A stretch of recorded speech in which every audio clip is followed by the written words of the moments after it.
ठीक है। ठीक है। स्मॉल कैटेगरी ड्रोन कौन सा होता है? 2 किलो से ऊपर और 25 किलो से नीचे।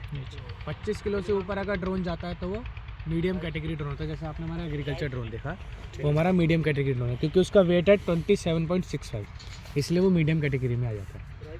ठीक है, ये हमारा स्मॉल कैटेगरी ड्रोन है, ठीक है, जो 2 किलो और 25 किलो के बीच में आता है। 2 से 25 तक। हाँ जी।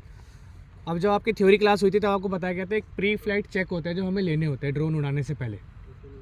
हर ड्रोन को उड़ाने से पहले, जैसे मान लीजिए अगर आप गाड़ी लेके कई लंबे सफ़र पे जा रहे हैं, बाई चांस आप जा रहे हैं देहरादून जा रहे हैं, कहीं जा रहे हैं, तो आप गाड़ी चलाने से पहले चेक करते हुए मेरे टायर में हवा है कि नहीं, ऑयल सही है कि नहीं, पानी है कि नहीं, है ना, सारे मेरे हॉर्न, स्टेपनी, पाना, चाबी सब रखी है कि नहीं। सेम हमें ड्रोन के साथ करना है।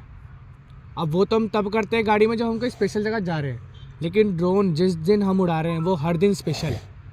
हर दिन स्पेशल है क्योंकि हर दिन ड्रोन उड़ रहा है। तो उड़ाते समय हर चीज़ का ध्यान देना है। सबसे पहले तो आपको प्रोपेलर्स का ध्यान देना है। मैंने आपको बताया था ट्रेनिंग में 2 टाइप के प्रोपेलर होते हैं, क्लॉकवाइज और काउंटर क्लॉकवाइज। ठीक है, तो अगर आप उस साइड खड़े होंगे तो ड्रोन का जो फ्रंट है, जहाँ मैं खड़ा हूँ वो फ्रंट है ड्रोन का। अगर आप जीपीएस पे देखेंगे तो देखिए एरो बने हुए हैं, आप ध्यान से देखिए, कभी भी आपको देखना हो तो जीपीएस पे एरो बने हुए हैं, मतलब ड्रोन का फ्रंट इस साइड है जहाँ मैं खड़ा। तो ड्रोन के फ्रंट से जो राइट वाली आर्म होती है वो काउंटर क्लॉकवाइज होती है। ठीक है, कल को प्रोपेलर पे देखो, इस प्रोपेलर पे कहीं नहीं लिखा हुआ है कौन सा प्रोपेलर है, क्लॉकवाइज प्रोपेलर है, काउंटर क्लॉकवाइज प्रोपेलर है, कुछ नहीं लिखा हुआ, ना मोटर पे लिखा हुआ। तो कल को हमने प्रोपेलर निकाल दिए या टूट गया, आप नया लगा रहे हो, तो कैसे पता चलेगा ये काउंटर क्लॉकवाइज है कि क्लॉकवाइज प्रोपेलर है? ठीक है, या जिस मोटर पे मैं लगा रहा हूँ वो कौन सी मोटर है।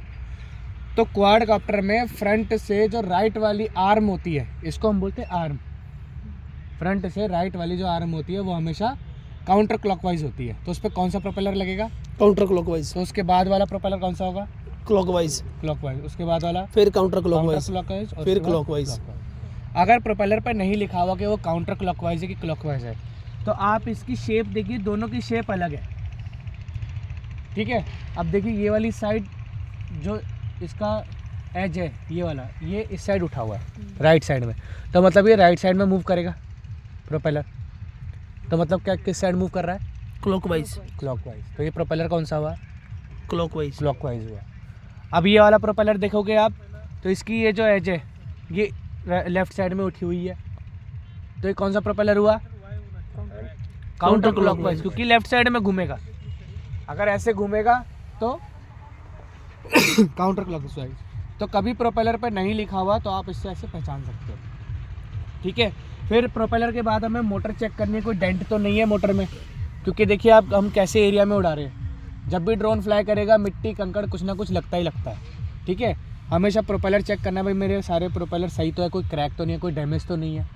उसके बाद हमें मोटर चेक करनी है, मोटर टाइट तो है, अगर आर्म से कसी हुई है मोटर, क्योंकि इतनी वाइब्रेशंस होती हैं ड्रोन में कि वाइब्रेशन की वजह से जो नट्स हैं वो स्क्रू जो है वो लूज़ हो जाते हैं। तो हमेशा हमें चेक करनी है कोई मोटर हमारी कोई ढीली तो नहीं हो गई। ठीक है,